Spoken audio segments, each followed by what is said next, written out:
കുഴൽ ഞാൻ ചോദിക്കും, ഓമൽ ചൊടികൾ ചുംബിക്കും.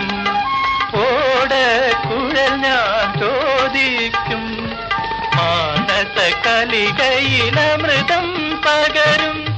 വേണുനാദം കേൾക്കും, ശ്രീകൃഷ്ണ വേണുനാദം കേൾക്കും. ഗുരുവായൂരമ്പല